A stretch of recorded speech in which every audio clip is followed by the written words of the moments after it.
656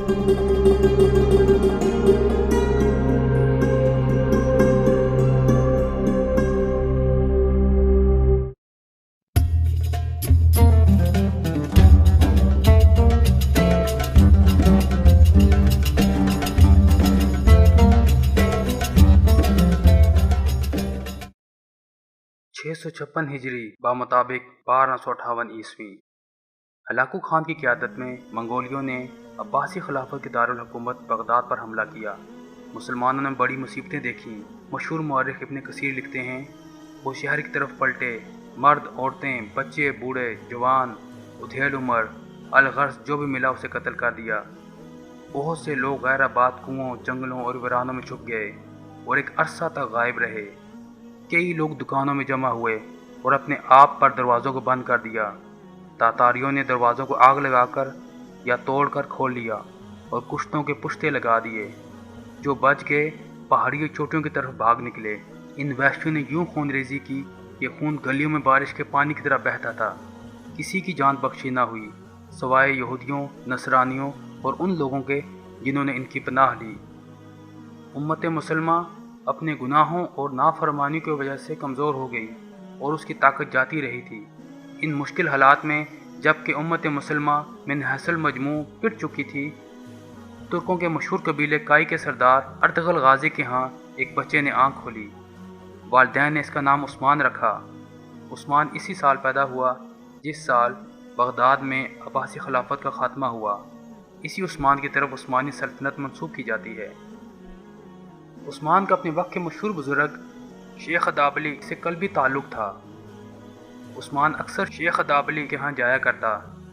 एक बार जब उस्मान शेख अदाबली की दरगाह पर सोया तो उसने एक ख्वाब देखा कि एक चाँद शेख अदाबली के सीने से नमदार हुआ और उस्मान के सीने में उतर गया, और एक दरख्त इसके पहलू से नमदार हुआ जो बढ़ता चला गया, यहाँ तक कि इसकी शाखें बहरो बर पर छा गईं। दरख्त की जड़ से निकलकर दुनिया के 4 बड़े दरिया बह रहे थे और 4 बड़े बड़े पहाड़ इसकी शाखों को संभाले हुए थे। इसके बाद निहायत तेज़ हवा चली और इस दरख्त की पत्तियों का रुख एक अजीम शान शहर की तरफ हो गया। ये शहर एक ऐसी जगह वाक़या था जहाँ 2 समंदर और 2 बर आज़म मिलते थे और एक अंगूठी की तरह दिखाई देता था। उस्मान इस अंगूठी को पहनना चाहता था कि उसकी आँख खुल गई। उस्मान ने जब ये ख्वाब शेख अदाबली से बयान किया तो शेख अदाबली ने उस्मान को मुबारकबाद दी और फरमाया कि अल्लाह ताला ने तुम्हें और तुम्हारी औलाद को इस्लाम की खिदमत के लिए चुन लिया है और मेरी बेटी की शादी तुमसे होगी। उस्मान के ख्वाब में नज़र आने वाले 4 दरिया, दरियाए दजला, दरियाए फुरात, दरियाए नील और दरियाए दन्यूब थे, और 4 पहाड़ कोह तूर, कोह बलकान, कोह काफ और कोह अतलस थे। बाद में उस्मान की औलाद के ज़माना में चूँकि सल्तनत इन दरियाओं और इन पहाड़ों तक फैल गई थी, इसलिए ये ख्वाब दरअसल सल्तनत उस्मानिया की वसअत से मुतल्लिक एक पेशन गोई थी। शहर से मतलब कस्तंतुनिया का शहर, जिसे उस्मान के बाद उसकी औलाद में सुल्तान मोहम्मद फ़ातिह ने फ़तह किया। तारीख़ इस्लाम में किसी ख़ानदान की हुकूमत इतने अरसे नहीं रही जितने अरसे तक आले उस्मान की हुकूमत रही, और ना ही किसी ख़ानदान में आले उस्मान के बराबर काबिल हुक्मरान पैदा हुए। उस्मान बड़ा बहादुर और अक्लमंद हुक्मरान था। रियाया के साथ अदल व इंसाफ करता था। इसकी ज़िंदगी सादा थी और इसने कभी दौलत जमा नहीं की। माल गनीमत को यतीमों और गरीबों का हिस्सा निकालने के बाद सिपाहियों में तकसीम कर देता था। वो फयाज, रहम दिल और मेहमान नवाज था, और इसकी इन खूबियों की वजह से ही तुर्क आज भी इसका नाम इज्जत से लेते हैं। इसके बाद ये रिवाज हो गया कि जब कोई बादशाह तख्त पर बैठता तो उस्मान की तलवार इसकी कमर से बांधी जाती थी और दुआ की जाती थी कि खुदा इसमें भी उस्मान ही जैसी खूबियाँ पैदा करे। उस्मान जब एक शहर कराजा हसार में काजी मुकर्रर हुआ तो उसने एक झगड़े में एक मुसलमान के ख़िलाफ़ हुक्म सुनाते हुए बैज़ंतीनी नसरानी के हक़ में फ़ैसला कर दिया। बैज़ंतीनी को इससे बड़ा ताजुब हुआ और उसने उस्मान से पूछा, आप मेरे हक़ में फ़ैसला कैसे दे सकते हैं जबकि मैं आपके दीन पर नहीं हूँ? तो उस्मान ने उसे जवाब दिया, मैं आपके हक़ में फ़ैसला कैसे ना दूँ जबकि अल्लाह ताला जिसकी हम बंदगी करते हैं हमको इंसाफ करने का हुक्म फरमाता है। उस्मान के इस अदल व इंसाफ की बदौलत ये शख्स और इसकी कौम को हदायत नसीब हुई اور وہ مسلمان ہو گئے۔ 1281 میں ارطغرل غازی کی وفات کے بعد عثمان جب اپنی قوم کا رئیس اعظم مقرر ہوا تو اس نے بڑی دانائی کا مظاہرہ کیا اور سلطان علاؤ الدین کی نصرانیوں کے خلاف مدد کی۔ بہت سے ناقابل شکست شہروں اور مضبوط قلعوں کو فتح کرنے میں اس کے ساتھ رہا۔ اسی وجہ سے دولت سلاجقہ روم کے فرمانروا سلجوقی سلطان علاؤ الدین نے اسے بڑی عزت دی، اسے اپنے نام کا سکہ ڈھالنے اور اپنے ماتحت علاقوں میں اپنے نام کا خطبہ پڑھنے کی اجازت دے دی۔ عثمان نے 1299 میں سلجوقی سلطنت سے خود مختاری کا اعلان کر کے عثمانی سلطنت کی بنیاد ڈالی۔ عثمان غازی کی نوزائیدہ سلطنت کی سرحد قسطنطنیہ کی بازنطینی سلطنت سے ملی ہوئی تھی۔ یہ وہی بازنطینی حکومت تھی جو عربوں کے زمانے میں رومی سلطنت کے نام سے مشہور تھے۔ اب یہ بازنطینی سلطنت بہت کمزور اور چھوٹی ہو گئی تھی، لیکن پھر بھی عثمان غازی کی سلطنت کے مقابلے میں بہت بڑی اور طاقتور تھی۔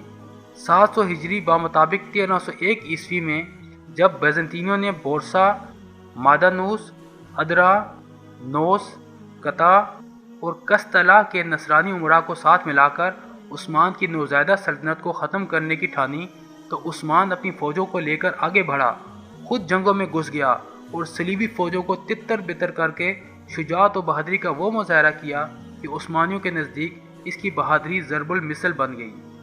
عثمان کے زیر نگی علاقوں کے قریب بسنے والے لوگوں کو جب اس بات کا علم ہوا کہ وہ دین اسلام کا ایک مخلص سپاہی ہے تو وہ اس کی مدد پر کمر بستہ ہو گئے اور ایک ایسی اسلامی سلطنت کے ستونوں کو مستحکم کرنے کے لیے اٹھ کھڑے ہوئے جو اسلام دشمن نصرانی سلطنت کے سامنے ناقابل عبور دیوار بن کر کھڑی ہو گئی۔